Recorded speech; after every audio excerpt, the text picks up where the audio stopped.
Good afternoon, everyone, and welcome to Live at 4 on this Wednesday. What a great day today. So nice. I turned the AC off, opened the windows, got some fresh air in the house. It's warm now. Cat sitting in the window, she loves it. It's warm now, though. But and speaking of warm, if you don't want to heat up the kitchen, we have some great recipes today. That's right. Julie Andrews, registered dietitian, the Gourmet RD, is here with some cool recipes. Like it's like non-cook recipes is what I'm trying to say. And Lisa Briggs from the Bruce Company is here to bug us. She's bringing bugs that are good for you. Beneficial insects to promote more to your garden. Like ladybugs, that sort of thing? Yeah. Okay. Kind of cool. Lots going on today. So let's start with the news. A month before the Wisconsin primary, a third of voters remain undecided. We'll have the latest results from today's Marquette Law School poll. Lawmakers want to know what President Trump and the president of Russia talked about during their nearly 2-hour meeting earlier this week. Plus, your support is making a difference in Sun Prairie. Following last week's deadly explosion, we'll have the results from the Sun Prairie Strong Telethon coming up. Boy, and thank you, everybody. Yeah, it was absolutely. an amazing day yesterday. Let's take a look outside today. As Mark said, beautiful afternoon outside. Yeah, just turn the wheelbarrow over and enjoy the weather. Take a break from the gardening. Let the break. beneficial insects do it. That's right. But we do have some storm chances returning, which isn't necessarily a bad thing. Kind of dry out there.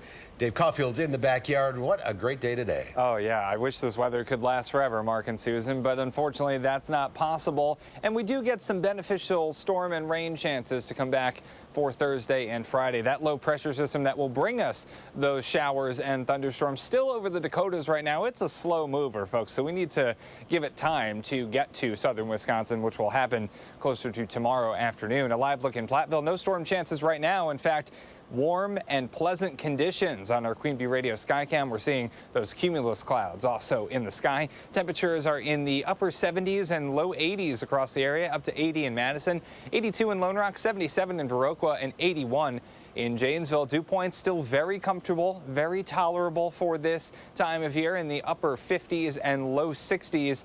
And that is a little bit more humid compared to this time yesterday, but still not anything crazy, not anything that we need to be worried about, or it's not insta-sweat weather by any means. Wind speeds generally out of the south and southeast at about 5 to 10 miles per hour for today. A live look in Madison. You can see more cumulus clouds, but also some blue sky and sunshine on the WISC-TV Skycam.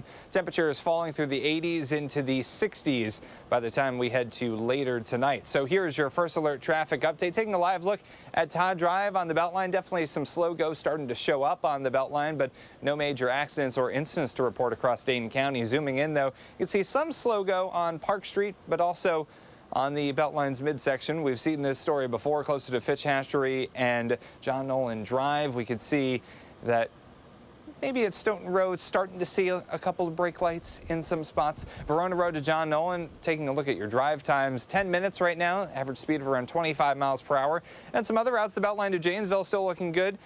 28 minutes on that journey, average speed of around 65 miles per hour. And that is your first alert traffic. We will time out those shower and storm chances over the next couple of days, hour by hour, in your first alert forecast in just a few minutes. All right. Thank you, Dave. A third of voters in Wisconsin are still undecided this afternoon heading into the primary election. That election is now less than a month away. Political reporter Jessica Arp is in the newsroom with the latest numbers from the Marquette Law School poll. Jess? Yeah, those numbers released today show that in both the Democratic gubernatorial primary and the U.S. Senate primary, a large swath of voters have just still not made up their minds. In the Democratic race for governor, State Superintendent Tony Evers maintains a lead, increasing it 6 points over the June poll. You'll see by this graphic, no other candidate in the race makes it to double-digit support. And check out that final number. 38% of voters say they still don't know who they'll support in that August 14th primary. This is based on a sample of about 300 primary voters and has a margin of error of 6.6%. The story is similar in the Republican race for U.S. Senate, although the lead has switched here. State Senator Leah Vukmir now leads former Marine Kevin Nicholson 34 to 32%. That's a switch from last month. But again, you'll see 30% of voters are undecided in this race. The margin of error of about 270 voters polled here was 7%. Marquette Law School poll director Charles Franklin presented these results earlier today. He says while those undecided totals are large, it will likely be a sprint to the finish for all these candidates. we surely have the opportunity for television advertising to clue people in. Now, there are other ways, like news media, for example, that will inform voters over these last 4 weeks. And frankly, lots of voters have other things to do in the summertime and will tune in late for the August primary. Franklin says he would still call that Senate race at this point a toss-up. We did not get numbers today on head-to-head matchups of those Democratic candidates with Governor Scott Walker or the Republicans with Senator Tammy Baldwin. Franklin said he'll offer those numbers in his next poll, which will come after that August 14th primary.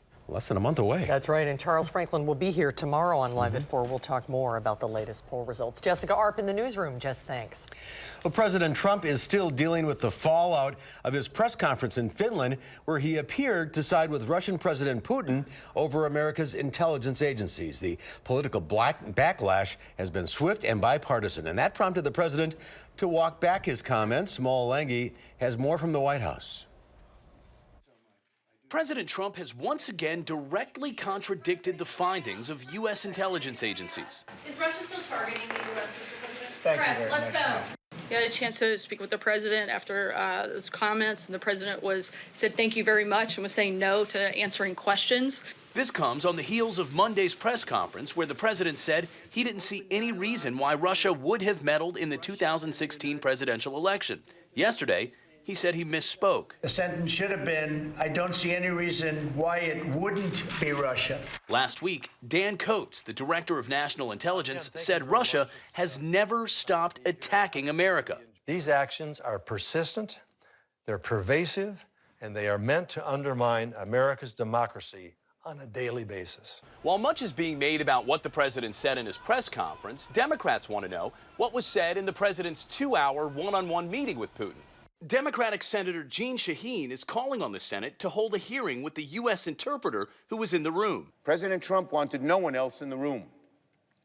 So to have the translator come testify and tell what happened there is an imperative. And Secretary of State Mike Pompeo is scheduled to testify next week on what he may have learned about the meeting after it was over. Molengi reporting. There's also a building consensus to vote on a bipartisan bill sponsored by Senator Marco Rubio that would lay out sanctions against Russia if it tries to interfere with the upcoming election either this year or in 2020. Governor Scott Walker says his administration is trying to secure federal aid to help replace a damaged underwater electrical cable that powers Washington Island. The cable failed last month. Authorities say ice damaged the cable, and they believe that it needs to be replaced. They hope to do that by the end of the year, but it will cost at least $2.5 million. The governor declared a state of emergency on the island last week.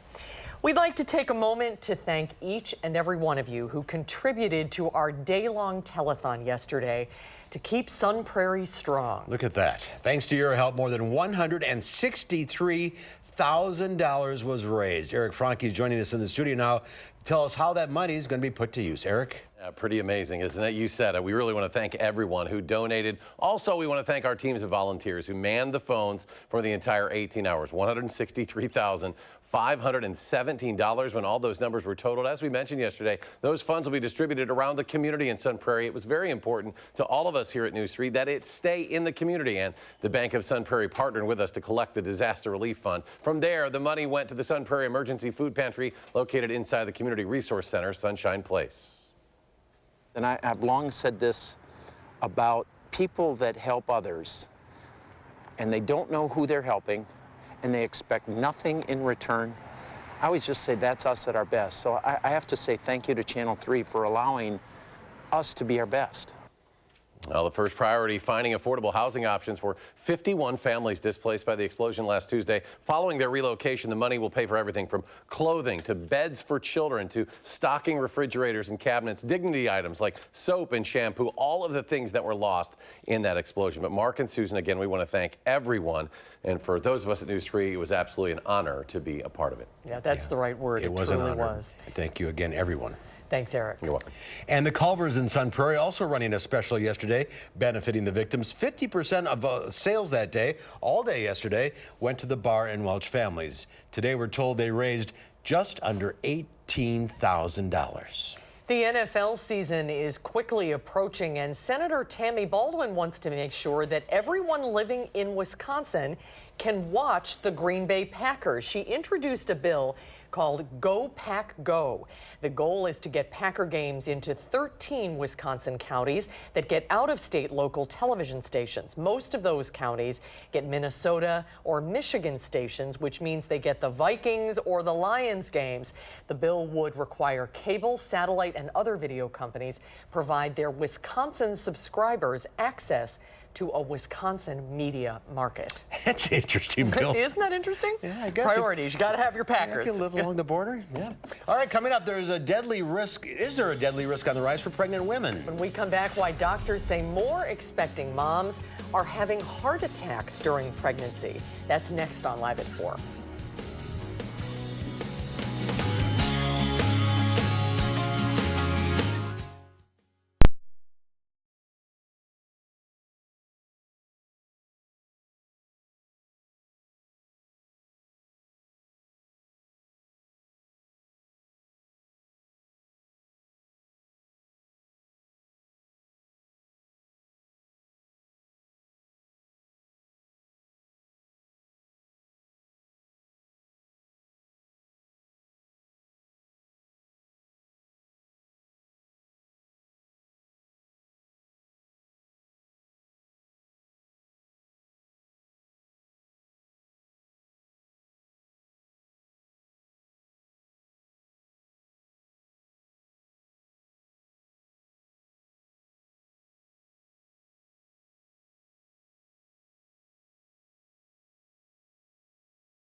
The 12 Thailand soccer team players, remember them and their coach that spent, how long were they in the cave? 2 weeks, yeah. 2.5 weeks. They're speaking out now about their ordeal. Cheers and applause greeted the boys as they entered the conference hall. They showed off their soccer skills before sitting down to answer questions. The boys said they weren't initially scared because they thought the water would go back down overnight. They also talked about how they were so hungry they would dream of food. I try not to think about fried rice. I told everyone, fight on. Don't despair. There was a somber moment when the children brought out a drawing of the Thai Navy SEAL who died trying to rescue them. The boys all signed it and say they hope it'll go to the diver's family. Each of the boys apologized to their parents for not telling them they were going into the cave. MGM Resorts claims it can't be held financially liable for the worst mass shooting in U.S. history. The company is suing hundreds of Las Vegas shooter survivors, asking a federal judge to throw out their claims against MGM and stop them from filing new ones. MGM cites the Safety Act. That's a law that encouraged security firms to develop anti-terrorism measures, and in exchange, companies who use those security firms are immune from claims. MGM says it can't be sued because the security company it hired for the concert was certified under the Safety Act. The number of women having heart attacks during pregnancy or after delivery is rising. Researchers looked at 55 million hospital stays and found a 25% increase from 2002 to 2014. They say the risk may be increasing because women are waiting longer to have children or are overweight or obese while pregnant. The highest risk was for women over 40. Although the risk of heart attack in women is low during pregnancy, it's not zero, and the complications of heart attacks during pregnancy can be serious. Pregnancy is a stress in the body, and it can unmask heart disease in that setting. And as we were saying, one big risk factor is women are waiting longer and longer to get pregnant. Diabetes and obesity have also gone up during that same time period. It could be easier to detect melanoma cancer. Researchers from Australia say they've created a blood test that's capable of detecting the cancer in its early stages. Scientists say they were able to identify people with melanoma with a 79% accuracy and could ID people without the disease at an 84% accuracy. Melanoma is the deadliest form of skin cancer. If further trials are successful, researchers say the test could be distributed internationally in the next 5 years. And Hy-Vee is recalling some of its pasta salad, which might be connected to 20 salmonella cases. The salad was sold in 8 states, including Wisconsin. It was produced between June 1st and July 13th and will have expiration dates between June 22nd and August 3rd. Either throw the salad away or return it to Hy-Vee. Despite a few technical glitches, Amazon is calling its Prime Day a success. Amazon employees say Prime members bought more than 100 million products during its sale. They're calling this year's Prime Day the biggest in history, with sales topping Cyber Monday, Black Friday, and last year's Prime Day. Direct comparisons aren't easy, though, because this year's Prime Day was 6 hours longer than the one last year. Stocks posted some modest gains on Wall Street. The Dow Industrials gained 79 points. The NASDAQ Composite Index was fractionally lower. The S&P 500 added 6. Well, the dog days of summer are here. And if you want to eat healthy, but it's too hot to cook, what do? Well, registered dietitian Julie Andrews, the gourmet RD, is here with some easy no-cook recipes. Hey, Julie. This Hi. all smells so good, and we haven't cooked anything. Isn't that awesome? It really is. So many fresh ingredients. What are we making here today? So we have 3 different recipes. We can start here. So the first recipe is just some antipasto roll-ups, antipasta roll-ups. Okay. So we just take some deli turkey or ham, which is obviously no cook and awesome. And we put a slice of provolone cheese, just a little cream cheese, about a teaspoon. And then we are gonna load it up with some sun-dried tomatoes and some olives, and you could really use any type of olive, whatever you have at home. And then we just break up a little bit of artichoke. That's all good stuff. Oh, I bet Yeah, that gives you exactly. good And then you flavor, can roll it too. up either way, but you just give it a nice little roll. I did 2 slices with this one because it was a little ripped, but they should look nice and pretty just like that. Ham or turkey, whatever you Yes, want. either one. Okay. Isn't that awesome? That'd be a great after-school snack. I know it's summertime, but something like that would be quick and healthy and easy. Yes, and high in protein, so it's really filling. Yeah. All right. Which is great. This looks like lots of goodness here. Yes, so this is a salsa, but it could actually be a salad too.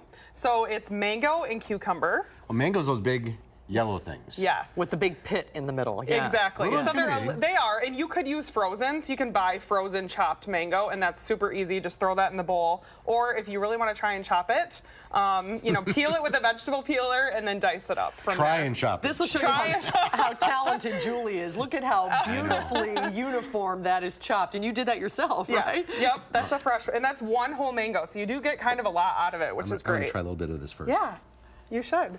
Oh, that's good. Yeah, it's good for you, too. It is very good. It's high in vitamin A, which is awesome, and of course fiber. Cucumber? So cucumbers. You don't usually think of that in salsa, but it's really refreshing. Adds a lot of color, so why not? Sure. Right? A little crunch.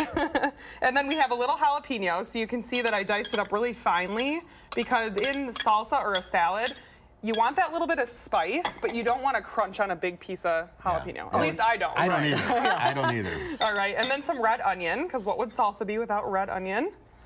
I just like a little bit, and again, I like to chop it up pretty finely. A little salt and pepper, and then we're going to squeeze this lime on there. And that's it. That's the only way to dress it? Just That's a little it. bit of Yeah. lime juice? Yeah, you could put a little bit of olive oil if you wanted to, but it doesn't really need it. Boy, that So couldn't be perfect. healthier. I know, right? And then you could serve it with some tortilla chips, or you could just eat it just like this. And how do you know if a mango is ripe? So it should be a little squishy. So Okay. when you pick it up, it should be kind of heavy, and you should be able to squish it. If it's really hard, kind of like an avocado, then you should let it sit a couple days All before. right, very good. Oh, Yeah. that smells good. It smells Doesn't that- wonderful. Yeah. Yeah. And I love it. I just love the cucumber in there. And the It's my favorite colors. I part. love the colors. All right. Next. All right, so we have some curry chicken salad. So we're gonna make them into lettuce wraps, but we have some already cooked chicken here, and I just did a little bit of salt and pepper on it, and then I put it in the oven until it was 165 degrees, and then chopped it up. You could also use some leftover if you have some in the freezer that's cooked to take out. You could do that. Okay. And then we're gonna add some cucumber, some grapes, and cilantro. And then in that bowl over there, we have just a little bit of Greek yogurt. Okay, there's your dressing. I'm gonna use this spoon. And a little bit of mayo, just for a little bit of creaminess. And then we have curry powder and a little lime. We just stir that up. And Go ahead, then, Mark, stir it up. Yeah, stir All that right. up. And then all we have to do is serve it in these little lettuce cups. You can get the bib lettuce cups, or these are radicchio. You do and this then every you top day. it with almonds. I do this almost every day. I make sandwiches, but I use collard green leaves, and I roll it up sort of like a burrito. That's such a great idea. Same idea with that. This one's a little bit more colorful, though, right? And you want to get as many colors Exactly. in your diet as you can. Little almonds on the top, and you're good to go. And the curry and lime just taste so good together. And the oven is just sitting there, cool as ice. Exactly. Isn't that Great. awesome? Julie, these are great ideas. Thanks. Wonderful. Thank you. Well, thanks for having me. And all of Julie's recipes are available online at thegourmetrd.com. Thanks again. Thank you. And we'll be right back.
Take a look at this. The extreme heat from a wildfire in Blythe, California creates a vortex known as a firenado at the Colorado River. As the firenado spun off across the water, it turns into a water spout.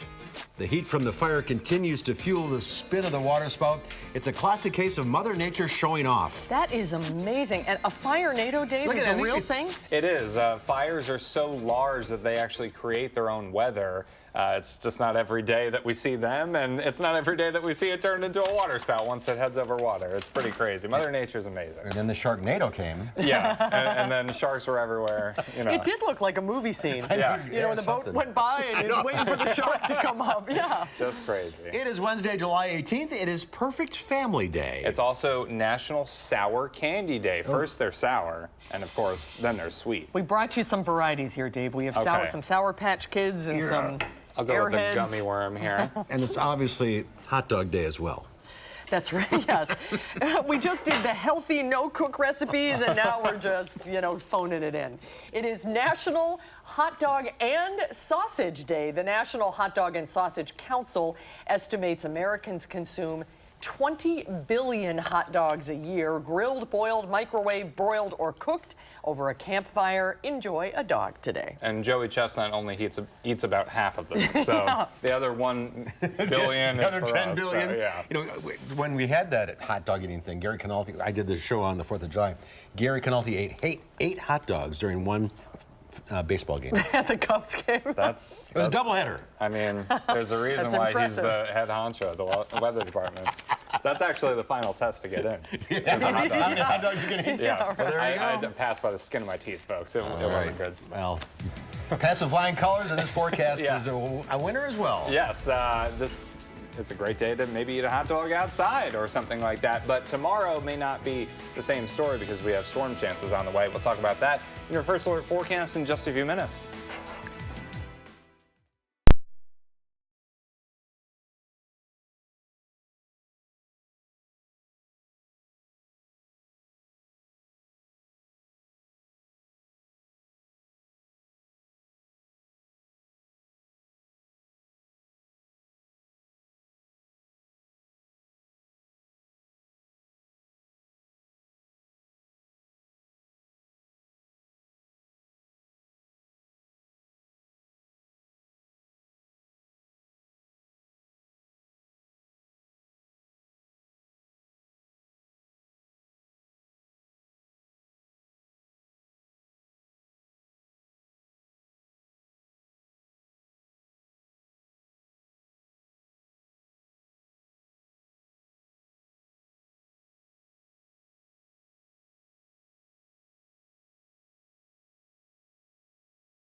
Good afternoon. I hope everyone is having a great Wednesday so far. Another great weather day across southern Wisconsin. And that's because we're still waiting for our low pressure system, still spinning across the Dakotas right now.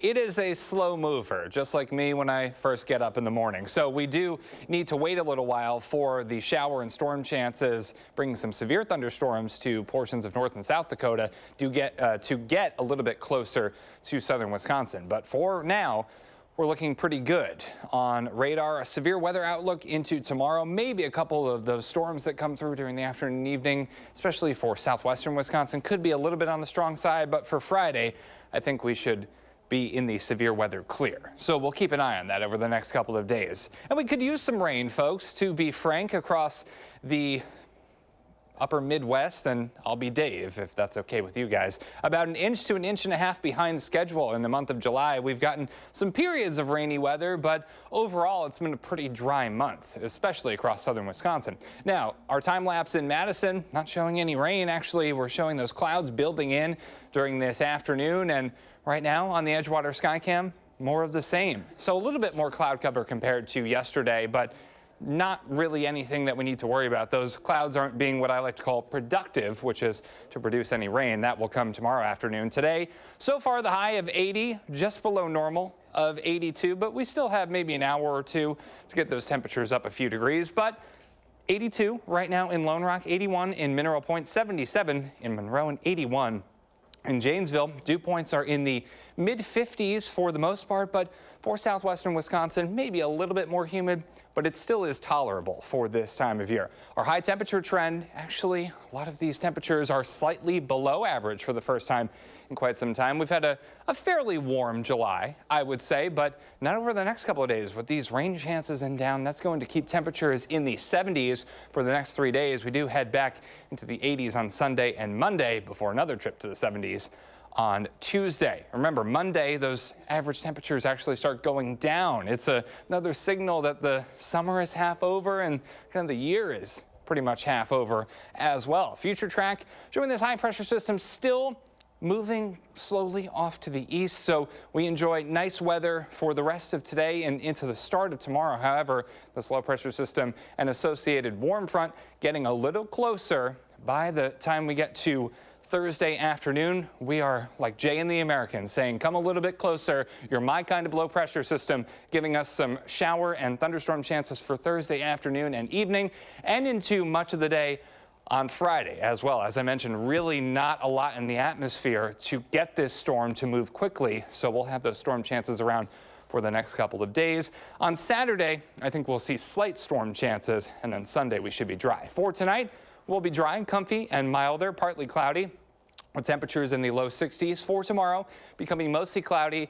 Those showers and thunderstorms start to build in during the afternoon and evening. Temperatures in the upper 70s, so partly cloudy skies on the way for the rest of tonight. Temperatures falling into the low 60s. Here come those showers and thunderstorms as we have a little bit closer look to home across southern Wisconsin. You can actually see on Future Track this system really just spinning in on itself and bringing about 1/2 inch to 1 inch of rain over the next couple of days. Some locally heavier amounts are possible. I don't think it will be a washout. It will be scattered showers and thunderstorms. It depends on where those showers and thunderstorms set up and where those downpours set up as well. Your 7-day forecast showing things in the 80s as we head into Sunday and Monday. We're looking at temperatures dipping back into the 70s on Tuesday.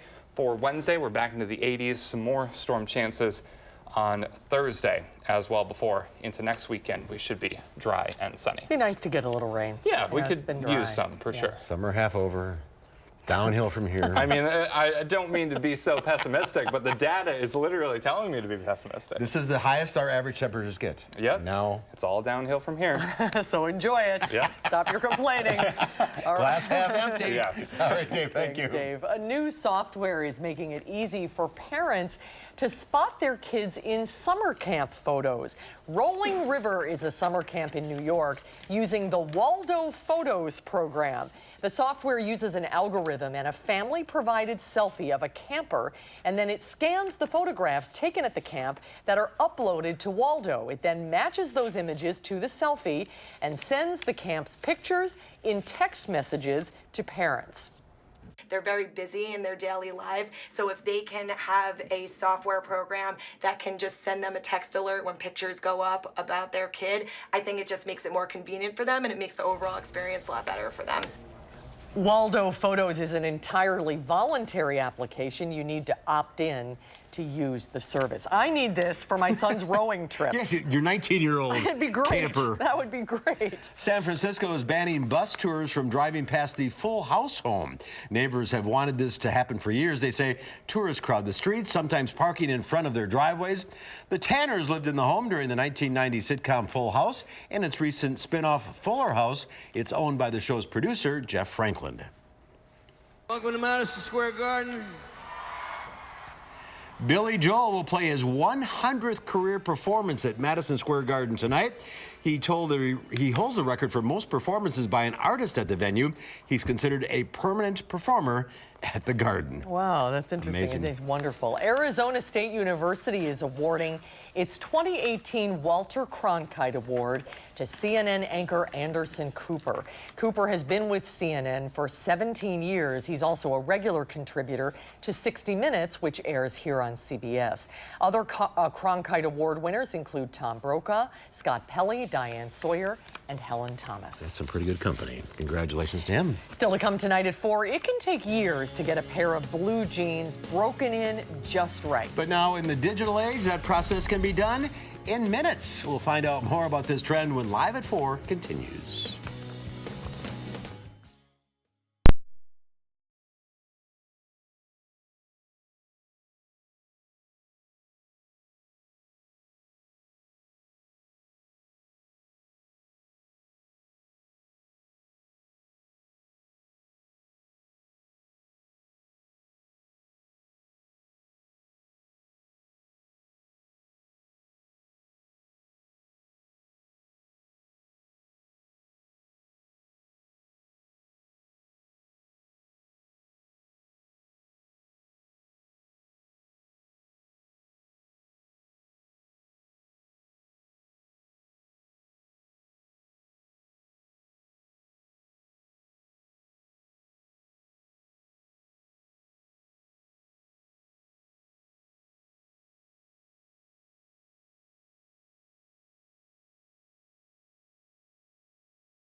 That's a live look at Picnic Point. Isn't that beautiful today? You know, it's hard to believe that's in the middle of a city. Yeah, I agree. I agree how lucky we are.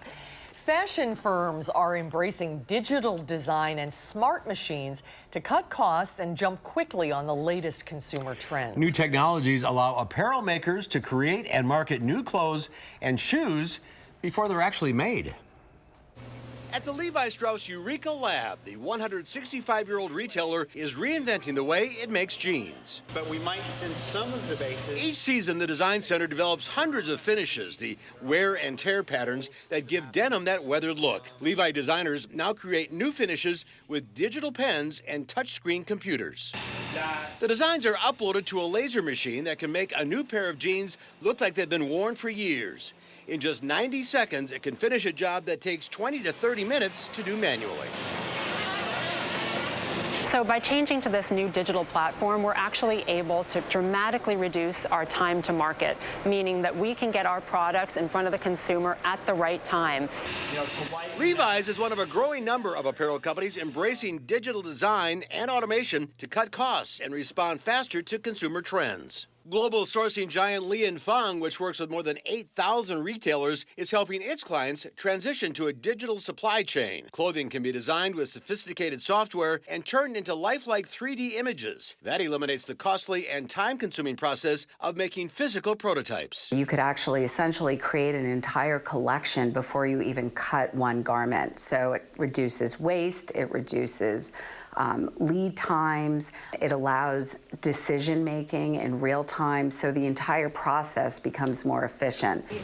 Fashion upstart Beta Brand is at the forefront of consumer-driven digital design. The San Francisco firm invites customers to vote on designs for new products, such as this waterproof boot. Beta Brand then sends the design to Li & Fung, which creates 3D samples that are used to sell the boots online. No shoes are produced until customers order them. The advantage is speed, right? So this means that you can say, yes, that's the product we want to sell, and let's sell it right now. The new technologies are altering work at Levi's. For years, jeans have been finished in foreign factories where workers scrape them with pumice stones, sandpaper, and other tools. These factories will soon have laser machines like this one installed at this Nevada distribution center where jeans can be finished just before being shipped to retail stores. This is a radical breakthrough. It's one that will surely transform how jeans wear is designed and developed, how it's manufactured, and how it's sold. More changes are coming as a new wave of technologies transforms the fashion industry.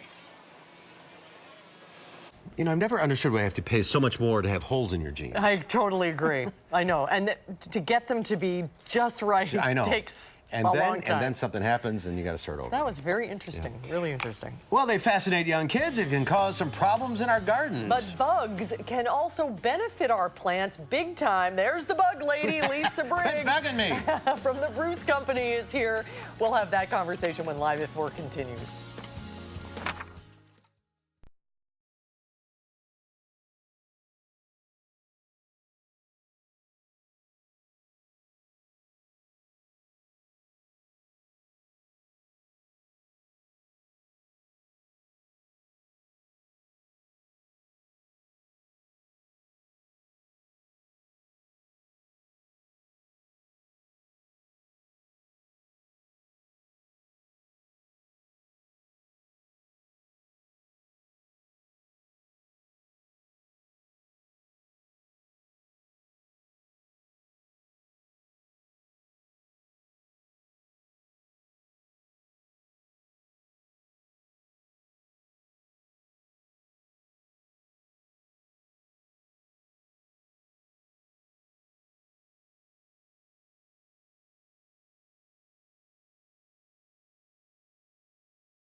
Good afternoon. Here's your first alert traffic update, taking a live look at the Beltline and Todd Drive. Slow go in both directions this afternoon. No major accidents or incidents to report across Dane County, but we are seeing that normal traffic and backup on the Beltline. Average speed in the midsection is about 10 to 20. Maybe in some spots close to 25 miles per hour. Your drive time's already up to 16 minutes for Verona Road to John Nolan eastbound.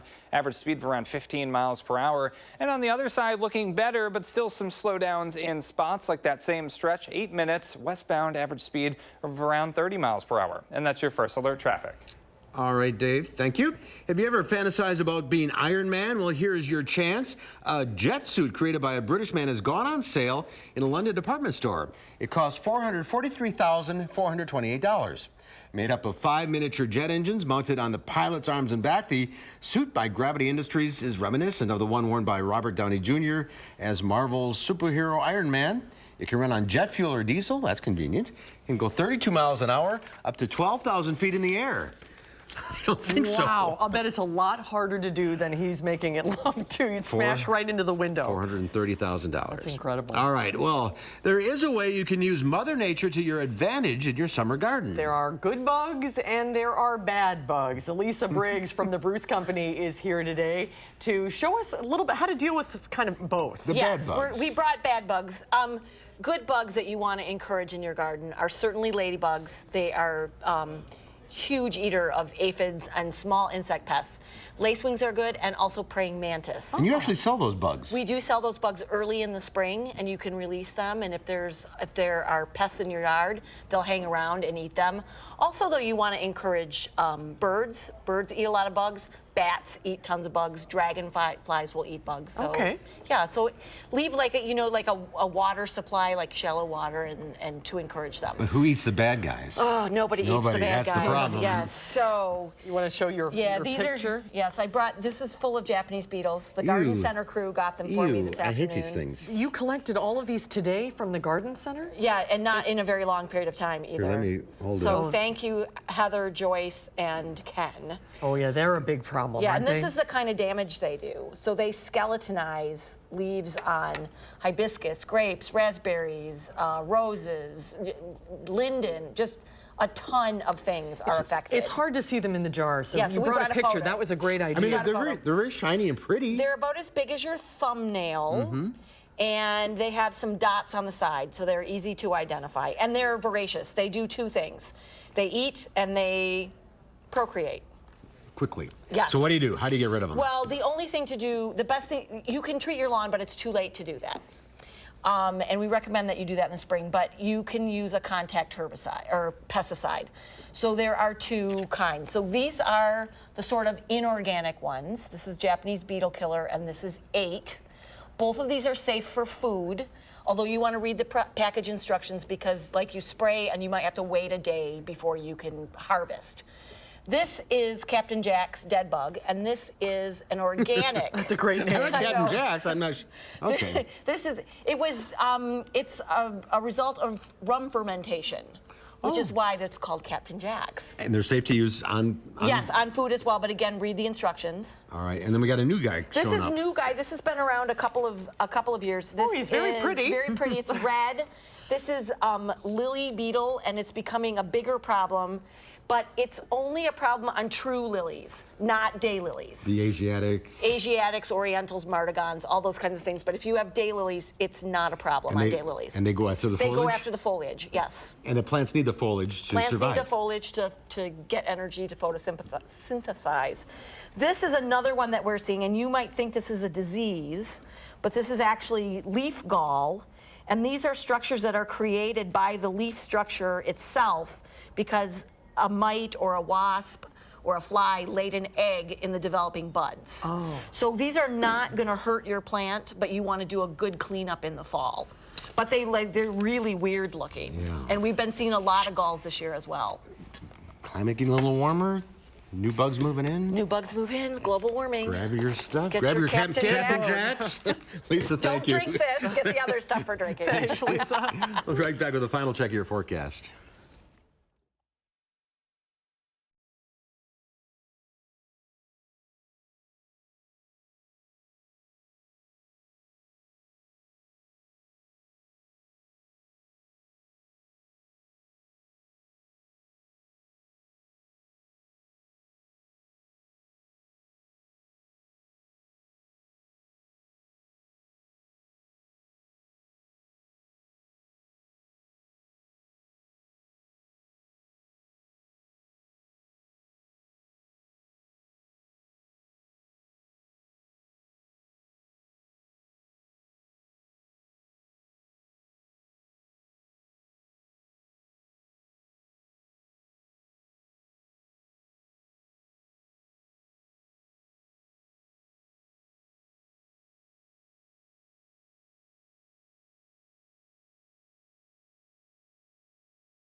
good evening to get outside. Yeah, whatever plans that you might have. Maybe it's a picnic, maybe it is just getting outside for a walk, or maybe heading for a swim. There we go. There she is. Polar bear having a grand old time with a little bit on the warm side outside, but plenty of sunshine to make it feel nice. Temperatures in the 80s and 70s into this evening. Temperatures dropping into the 60s, partly cloudy and pleasant. Your day planner for tomorrow reach highs in the 70s with storm chances coming back in. I love watching that polar bear. Me too. She's just doing laps. It's so cute. All right, thank you, Dave. On the next Live at 4, we'll talk with Charles Franklin about the results of his latest Marquette Law School poll. And everything's peachy with nutritionist Donna Wyhoff, and she has some great summertime peach recipes. That pie looks good. Really does. That's coming up tomorrow on Live at 4.